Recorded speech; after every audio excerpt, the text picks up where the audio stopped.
Hermanos, saludamos con la gracia y la paz de nuestro Señor Jesucristo. Continuamos estudiando la carta a los Colosenses. Estamos en el lugar de la corrección y hemos avanzado a la segunda división, encontrándonos en el capítulo 2. Vamos a continuar en el verso 4. Y vamos a ver que en este capítulo 2 encontramos tres advertencias del apóstol Pablo. La primera advertencia encontramos en el verso 4. Dice: y esto digo para que nadie os engañe con palabras persuasivas. La segunda advertencia encontramos en el verso 8. Mirad que ninguno os engañe por filosofías y vanas sutilezas, según las tradiciones de los hombres, conforme a los elementos del mundo y no según Cristo. Y la tercera advertencia dice: por tanto, nadie os juzgue en comida o en bebida o en parte de día de fiesta o de nueva luna o de sábados. Y este tiene su conexión directa con el verso 17. Dice: lo cual es la sombra de lo porvenir, mas el cuerpo es de Cristo. Y en estas tres advertencias encontramos que el apóstol Pablo está hablando directamente contra la corriente judaizante, y como hemos visto, también con las filosofías y las doctrinas que circulaba, que tenían su origen en Grecia, en toda la filosofía y sabiduría de Grecia, de los griegos. Como estamos viendo, los gnósticos, el ascetismo y bueno, todas sus ramas del gnosticismo. Así que vamos a mirar hoy la primera advertencia. Y a través en este capítulo vamos a ver que Pablo es directo con sus advertencias, con su manera de demostrar lo que está mal y lo que está bien es directo, y debe mostrar a los hermanos de Colosas qué es lo que está mal. Por eso cita concretamente las cosas que predicaban los otros, la doctrina de lo que hemos mencionado. Y vamos a tratar también de identificar quiénes son los judaizantes, cuál era la actitud que tenían estos judaizantes y cuál era la doctrina que trataban de introducir en la iglesia primitiva, que hasta hoy en día, hermanos, podemos encontrar. Y en las primeras dos advertencias encontramos que Pablo habla de engaño. Nadie os engañe. La advertencia de Pablo es que los hermanos abran los ojos para no ser engañados. Y la tercera advertencia es para no ser juzgado conforme a prácticas que tienen que ver con las leyes mosaicas. Entonces, vemos que hay un peligro de ser engañado. En este tiempo, la iglesia ha sido engañada con todo lo que vamos a leer acá. Si usted puede ver lo que dice verso por verso y examinamos primeramente nuestra vida, nuestras enseñanzas, y todo lo que escuchamos alrededor del mundo, vamos a notar que la cristiandad no ha tomado verdaderamente la corrección. No ha tomado la corrección. Y la cristiandad de hoy día es producto de no haber recibido la corrección. Bueno, la primera advertencia, Pablo menciona palabras persuasivas. Palabras persuasivas. La palabra persuadir significa convencer a otro. Quiere decir que los predicadores de este tipo de religión trataban de convencer a través de palabras, es decir, a través del discurso. Convencer a otro a creer de otra manera o actuar de otra manera. Y lo que Pablo cita en este capítulo es que ellos ya habían aprendido la verdad. Podemos notar en el verso 6. Por tanto, de la manera que habéis recibido al Señor Jesucristo. Y en el verso 7, en la parte B, podemos decir, dice, así como habéis aprendido. Pablo lo que está haciendo es volver a mencionar la verdad que ellos habían aprendido de Epafras. Pablo está confirmando la enseñanza. Pablo está confirmando la enseñanza que ellos ya habían aprendido, que ellos conocían bien, y hasta el momento ellos se estaban manteniendo en la verdad. La iglesia de los Colosenses se estaba manteniendo en la verdad. La advertencia de Pablo es para que nadie os engañe, nadie, ni aun siquiera uno de los que estaba acompañando a Pablo, si tal vez se llegaba a podemos decir, a ir tras el error y iba a los colosenses, no, ni aun a ellos. Pablo mismo dice a los Gálatas que si aún un ángel del cielo viene y entrega otro mensaje del cual ya se le ha predicado, ese sea anatema, dice. Por eso es muy importante estar establecidos en la verdad de la palabra, porque puede ser que un gran hombre que ha trabajado en la fe mucho tiempo, en la verdad, como hemos visto en el caso de Demas. Demas ha trabajado al lado del apóstol Pablo, pero ha dejado el mensaje del apóstol Pablo, abandonó el mensaje y se fue tras el mundo. Por eso Pablo está tan preocupado, porque muchos que habían comenzado también en la iglesia primitiva allá en Jerusalén y en Antioquía también recorrían los judaizantes. Entonces Pablo necesitaba hacerles comprender que nadie, ninguna persona, ningún predicador debía engañarlos. No debían dejarse engañar por nadie. Y las palabras utilizadas por los maestros del error son verdaderamente persuasivas. Son persuasivas, intentan convencer, están preparados con el discurso, estudian, se preocupan a ver cuál es la manera. Por eso también en la iglesia, en la cristiandad de hoy, ha introducido parte de lo que es psicología, que es parte de esto que vamos a ver que es filosofía y vanas sutilezas. De la manera que intentan trabajar en el viejo hombre y quieren emocionar al hombre y de esa manera convencerlo, persuadir al hombre a través de la psiquis. Vemos, hermano, tal error ha llegado hasta nuestros días. Dice en el verso 5, porque aunque estoy ausente con el cuerpo, claramente el apóstol Pablo estaba, dijimos, encarcelado, y desde allí él escribe esta preciosa carta. Estoy ausente con el cuerpo entre vosotros, no obstante con el espíritu estoy con vosotros. El sentir de Pablo, su corazón estaba con ellos. Y bueno, así es el corazón de un hombre que se entrega constantemente para el servicio de la iglesia. Por más que estén separados en el cuerpo, el corazón y el ánimo y todos los deseos del obrero están con los hermanos. Está en preocupación, está presente allí con ellos. Dice, fíjense cómo él presenta la manera de estar presente con los hermanos. Dice, estoy con vosotros gozándome y mirando vuestro concierto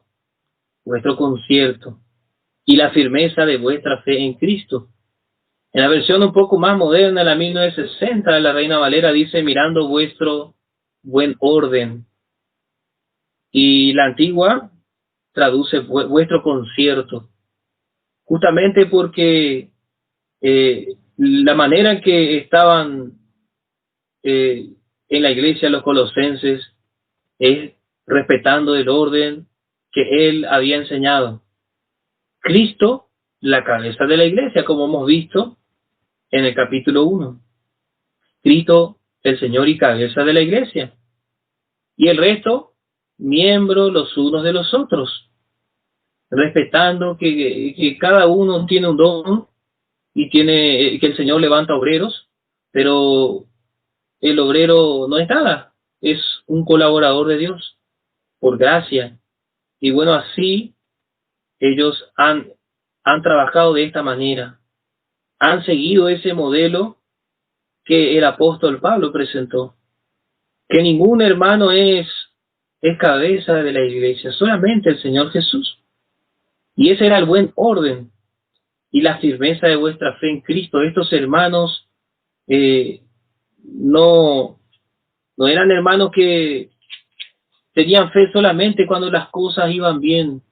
Como hemos notado en el capítulo 1, ellos eran hermanos que amaban al Señor y que amaban a todos los santos. Es decir, que llevaban una vida conforme el amor. Y el amor justamente obra sin ningún interés, sin buscar nada a cambio, sin buscar nada a cambio. Y bueno, así eran los colosenses. Esa era la fe en Cristo Jesús. Dice, por tanto, de la manera que habéis recibido al Señor Jesucristo, andad en Él. ¿Cuál es la manera en que tanto los colosenses y nosotros hemos recibido al Señor Jesús?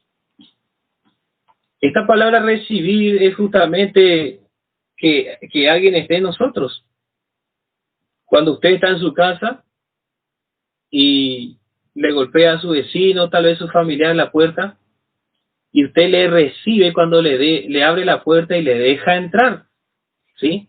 Usted le ha visto su persona, le ha visto cómo está vestido, le conoce, bueno, le deja entrar y cierra la puerta. Eso es la manera en que Pablo expresa el recibir al Señor Jesucristo. Nosotros hemos recibido al Señor Jesús por la fe. No hemos necesitado alcanzar un grado de santidad o hacer algún esfuerzo propio, de tal manera que podamos merecer tenerle en nosotros.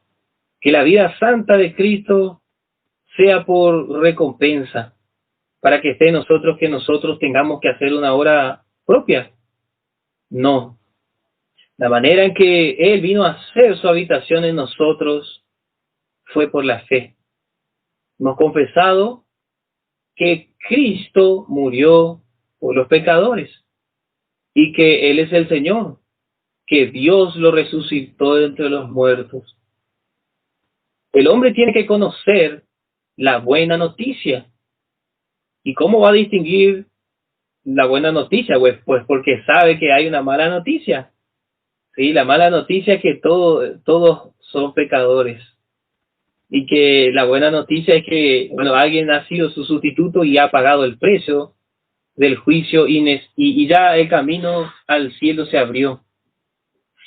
Y por la fe le hemos recibido al Señor Jesús. El verdadero Cristo es el Dios manifestado en carne. El Dios manifestado en carne. Porque hay muchos Cristos, como dice Pablo, hay muchos Cristos que están siendo predicados, pero no el verdadero Cristo. No el verdadero Cristo. Solamente el verdadero Cristo es el que da vida, el Dios manifestado en carne. Si a usted le han predicado un Jesús que no fue Dios encarnado, ese no es el verdadero Cristo.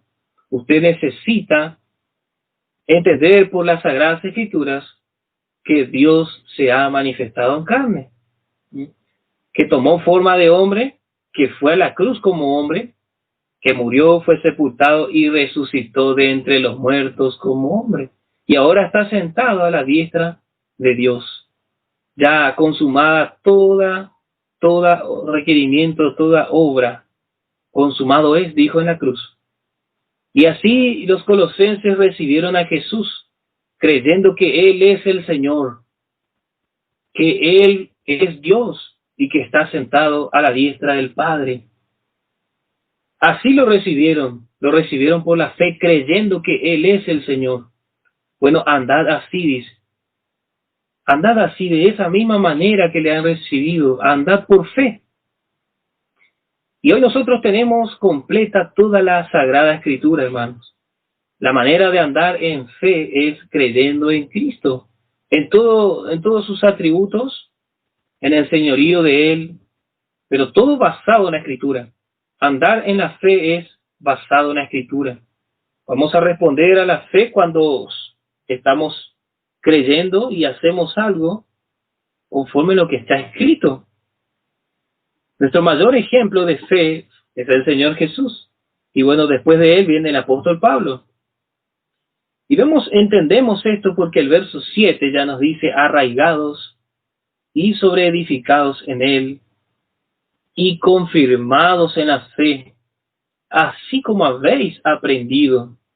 Así como habéis aprendido. Ellos ya habían aprendido. Aprendieron bien. ¿Por qué se le llamaba a Jesucristo si su nombre era Jesús? Ellos aprendieron que Él era Señor. Aprendieron bien la deidad de Cristo. Y así en eso debían ellos abundar. Seguir arraigados, sobreedificados y confirmados en la fe. También hemos visto el misterio de Dios, el Padre y de Cristo. Ellos han conocido bien este misterio. Por eso es que en eso debían ser confirmados, creciendo en ella con acción de gracias. Hermano, el apóstol Pablo está repitiendo doctrina que los colosenses ya sabían, pero ante el error ellos que estaba abundando en la región, Pablo necesitaba volver a darles la enseñanza para hacer frente a las doctrinas de error. Como hemos dicho que esto es tal cual nos pinta el libro de Deuteronomio. El libro de Deuteronomio. Antes de entrar a pelear contra los enemigos, el pueblo de Israel necesitaba repasar la ley. Necesitaba repasar la ley. Y así vemos, hermanos, que estos dos errores, luego más adelante vamos a ver, estos dos errores también representan los enemigos del pueblo de Dios. Bueno, encontramos la palabra arraigados.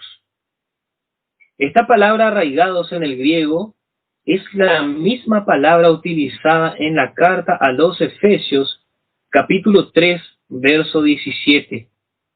Capítulo 3, verso 17 de la carta a los Efesios. Es la misma palabra, que significa echar raíz, estar bien plantado o hacerse estable. Echar raíz, hacerse estable o estar bien plantado. La palabra en griego utilizada acá es chrizo, igual que en Efesios 3, verso 17. Esta palabra se utiliza solamente en esos dos versos. En este que hemos leído de Colosenses y en la carta a los Efesios. Encontramos también que Pablo habla de sobreedificar, ser sobreedificado. Y esta palabra es utilizada en el libro de los Hechos, capítulo 20, verso 32. Verso 32. Capítulo 20, verso 32 del libro de los Hechos. También en la primera carta a los Corintios, capítulo 3, verso 10 y el verso 14. Esta palabra en el griego es epoikodomio. Bueno, y en sí está construida también por dos palabras en griego. Pero esto significa construir sobre o edificar encima. Construir sobre y edificar encima. Los colosenses, tal cual como nosotros, hemos recibido la vida de Cristo en nosotros. Ha sido puesto el fundamento en nosotros, que es Cristo. Necesitamos por medio de la palabra creer, que la fe trabaje por medio de la palabra, echar raíces y ser sobreedificado, ser edificado encima de la vida de Cristo que tenemos en nosotros, para que el nuevo hombre, es decir, la vida de Cristo, crezca, sea edificado. ¿No? Y encontramos que Pablo utiliza la palabra confirmado. Confirmado. Esta palabra es utilizada dentro de lo que es la carta del apóstol Pablo, porque también encontramos un pasaje en los 4 evangelios, pero vamos a mirar solamente en la carta de Pablo. Tenemos esta palabra confirmar utilizada en Romanos 15, verso 8, en la primera carta a los Corintios, capítulo 1, verso 6, verso 8, y la segunda carta a los Corintios, capítulo 1, verso 21. Y esta palabra confirmar significa estabilizar, ¿sí? Que es lo mismo como arraigado, hacerse estable, ¿sí? Estabilizar. Pero la diferencia de vemos que es afirmar. Por eso vemos que Pablo habla de nuevo la verdad que ellos ya habían aprendido para afirmar esta verdad, ¿sí? Para hacer firme y que los creyentes en Colosas estén seguros, estén seguros. Añadir validez, confirmar también esta palabra significa añadir validez o corroborar una verdad. Hermoso, hermanos, cuando esta palabra de gracia es confirmada a la iglesia, es confirmada a la iglesia. Vamos a pasar experiencias en nuestra vida donde podemos encontrarnos con hermanos que están batallando por mantener la verdad. Y el error se propaga por todos lugares del mundo. Y llevamos el evangelio de la gracia y le hablamos de la salvación por gracia. Y allí se goza el hermano porque ha sido confirmado. Es decir, se le corroboró la verdad que él estaba creyendo. Y así el apóstol Pablo guía a los colosenses con acción de gracias. El evangelio de la gracia de Dios en verdad produce acción de gracias. Produce acción de gracia en el creyente, que el creyente sea agradecido, que agradezca al Padre en el nombre del Señor Jesucristo. El Espíritu Santo trabajando en el hombre interior, arraigando, sobreedificando y confirmando por medio de la palabra, para que nuestra fe sea firme, sea estable. Y hablamos de la seguridad del creyente. El creyente que conoce la gracia de Dios en verdad y que recibe la gracia de Dios en verdad, recibe seguridad. Ninguna circunstancia, ninguna doctrina de error lo va a mover. ¿Por qué? Porque tiene sus raíces bien tomadas de la tierra. La palabra de gracia está gobernando, está bien en su corazón. Le mantiene totalmente gobernado la palabra de gracia, la palabra de verdad. Y en este tiempo debemos tener mucho cuidado, hermano, porque aún el enemigo sigue trabajando a través de espíritu de error, a través de hombres que buscan engañar con palabras persuasivas. Y bueno, estos 3 versos, el verso 4, 5, 6 y 7, 4 versos, hermano, están dentro de la primera advertencia. La segunda advertencia encontramos en el verso 8. Encontramos en el verso 8. Mirad que ninguno os engañe. Otra vez Pablo habla de un engaño. Otra vez habla de un engaño. Y la manera de engañar es justamente presentar algo parecido a la verdad. Presentar algo parecido a la verdad. Y Satanás utiliza la palabra y la distorsiona. La distorsiona.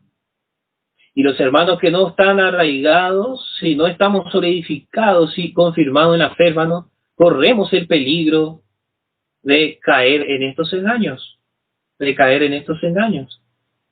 El apóstol Pablo utiliza una palabra muy particular que es mirad. El Señor Jesucristo también usó esta palabra, mirad.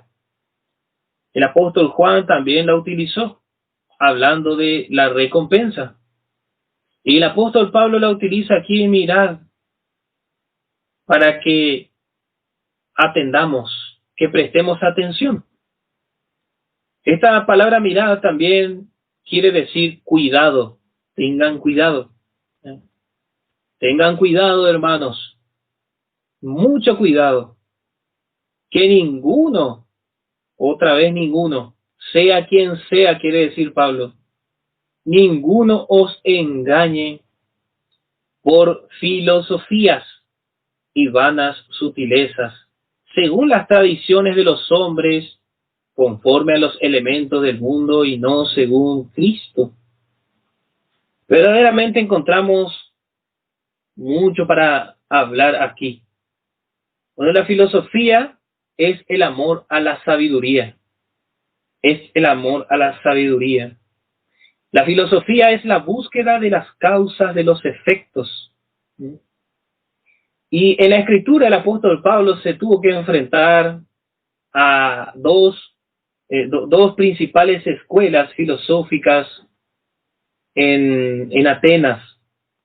Vamos a mirar el libro de los Hechos, capítulo 17.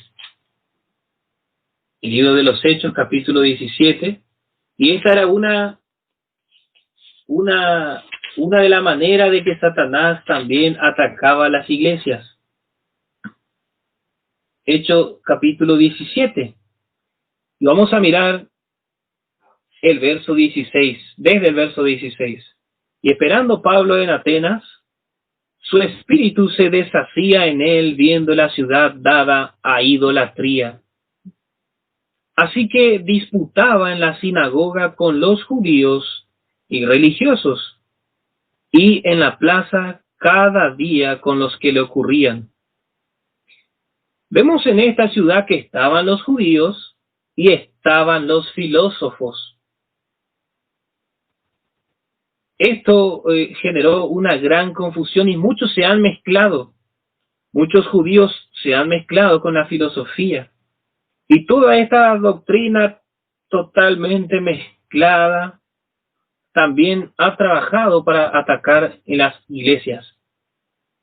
Bueno, el verso 18 dice, y algunos filósofos de los epicúreos y de los estoicos disputaban con él. Y unos decían, ¿qué quiere decir este palabrero? Y otros, parece que es predicador de nuevos dioses, porque les predicaba a Jesús y la resurrección. Ahí la base del mensaje de la gracia. Y tomándole le trajeron al Areópago diciendo, ¿podremos saber qué sea esta nueva doctrina que dices?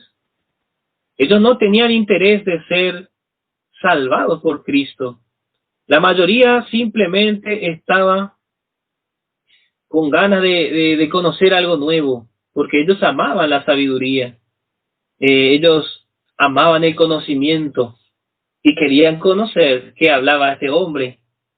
Y vemos que Pablo fue tratado de palabrero. Fue tratado de palabrero. Y el apóstol Pablo también nos menciona quiénes son los palabreros. Ciertamente la escritura muestra que estos filósofos y los mismos judíos son los palabreros. Y en este tiempo, hermano, hemos llegado a encontrar que las doctrinas de los epicúreos y los estoicos, las dos principales escuelas filosóficas del entonces, siguen vivas, siguen más vivas que nunca. Estos tratan de trabajar a través de la razón, que el hombre debe razonar y no creer. Vamos a mirar en primera carta a los Corintios, capítulo 2, verso 14. Primera carta a los Corintios, capítulo 2, verso 14. Y el apóstol Pablo mencionó bien que el hombre, si no nace de nuevo, no puede entender. Dice más, el hombre animal no percibe las cosas que son del Espíritu de Dios, porque le son locura, y no las puede entender, porque se han de examinar espiritualmente.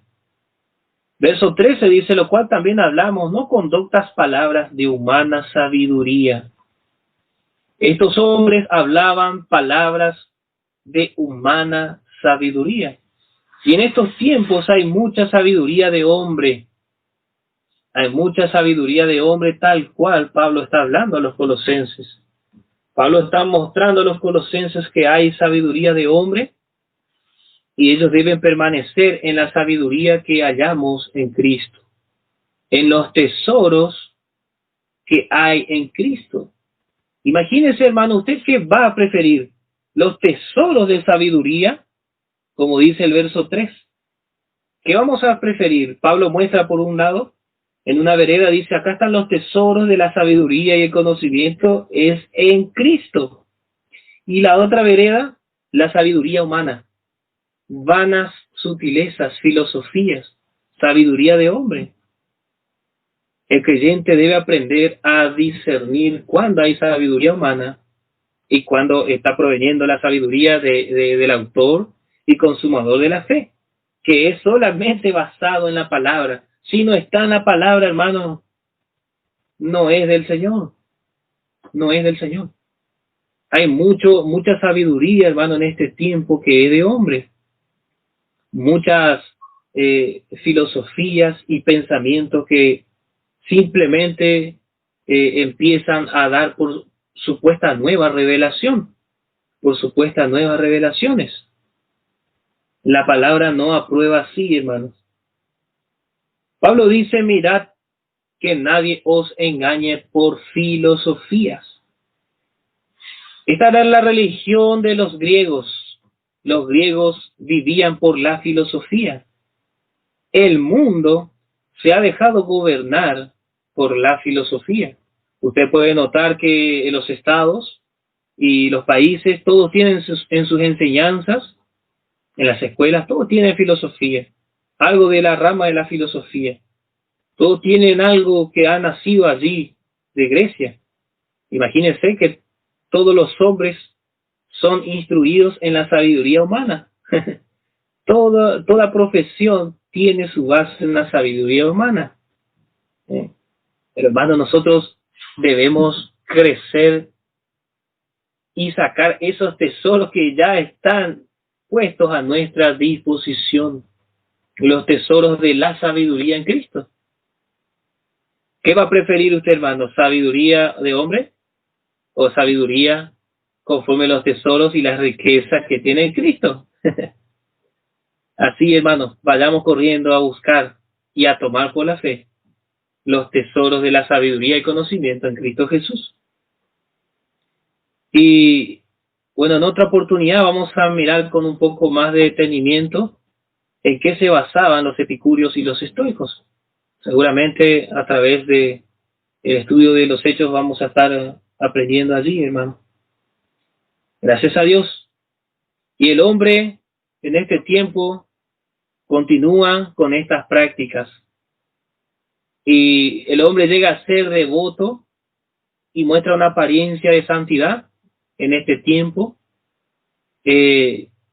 totalmente vestido de un estoico, pero con un título de religioso, la cristiandad.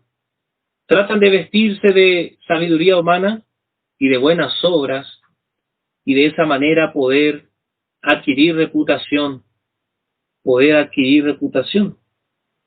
Encontramos que Pablo dice tradición de los hombres. Tradición de los hombres. La palabra tradición aquí no tiene que ver con las prácticas, hermanos. No tiene que ver con las prácticas, es decir, por hacer o dejar de hacer algo, sino que la palabra tradición se refiere a cosas y enseñanzas transmitidas oralmente de generación en generación.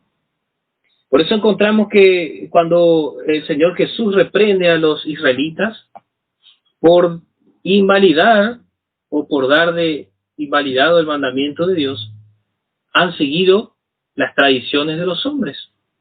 En una oportunidad el Señor Jesús con sus discípulos estaban comiendo y los discípulos no se lavaban las manos. Y vienen los fariseos y le dice: ¿por qué tus discípulos no siguen las tradiciones de los padres? No se lavan las manos para comer. Allí el Señor Jesús le dice: ¿y ustedes por qué han invalidado el mandamiento de Dios? Por continuar apoyando las tradiciones de los hombres. Fíjense, hermanos, que esto se torna cuando algo, una transmisión, una enseñanza oral, torna un peso o un lugar como de ley. Lo que Pablo está queriendo hablar es de doctrina de hombre. Doctrina de hombre. Seguramente más de uno hemos atravesado ya alguna experiencia de escuchar algo de algún hermano que dice o da algún ejemplo como si fuera un mandamiento. Como si fuera un mandamiento, y muchas veces dice cosas conforme a gorerías, o conforme a frases mundanas, conforme a frases mundanas.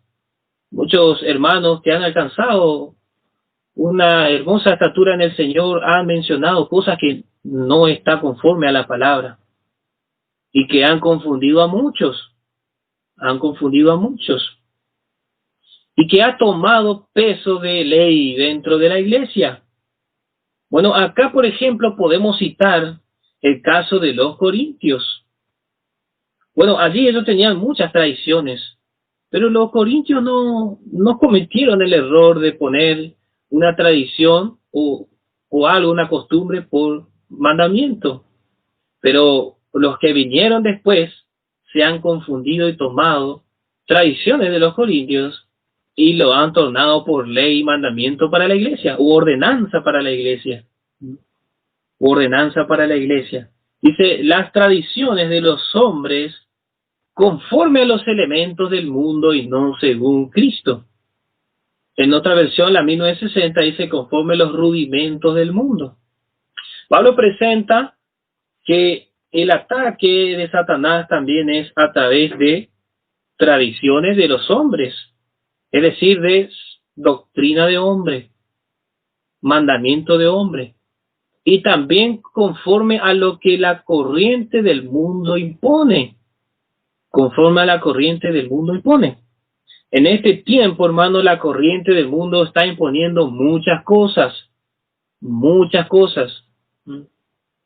leyes, muchas ordenanzas naturales que van en contra de la voluntad de Dios. Y muchas iglesias están aprobando esto, se están dejando engañar, creyendo que es la voluntad de Dios. Y bueno, así, hermano, muchas cosas que podemos ver. Filosofías y vanas sutilezas, todo con la mente carnal, todo proveniente del viejo hombre que trata de andar y interpretar las cosas del Espíritu. Y el viejo hombre, hermano, nunca puede interpretar las cosas espirituales. Por eso los que no han nacido de nuevo, hermanos, son los que mayormente portan el error. Acá encontramos, por ejemplo, a los filósofos y encontramos a los judíos. Y después vamos a ver cómo algunos hermanos han caído y han sido judaizados. Algunos hermanos gentiles, vamos a decir, y la iglesia parte gentil ha caído en el trabajo y en la labor de ser judaizados. Y luego vamos a ver un poquito en el libro de los Hechos, capítulo 15, donde encontramos el concilio, donde participa el apóstol Pablo con Bernabé. Encontramos allí a Pedro, Juan y Jacobo, que eran columnas de la iglesia. Y ahí vamos a distinguir un poco a los judaizantes, y bueno, vamos a poder ver cómo es que esto llega al tiempo de la iglesia, que hasta hoy en día está operando el mensaje de judaizar, a la iglesia, de judaizar a los gentiles. Pero hoy en día, como hemos dicho, está siendo llevado a cabo por los gentiles. Los gentiles quieren judaizar a los gentiles, algo que ya es totalmente inescritural. Bueno, hermano, que el Señor bendiga. Hasta acá terminamos nuestro estudio de hoy.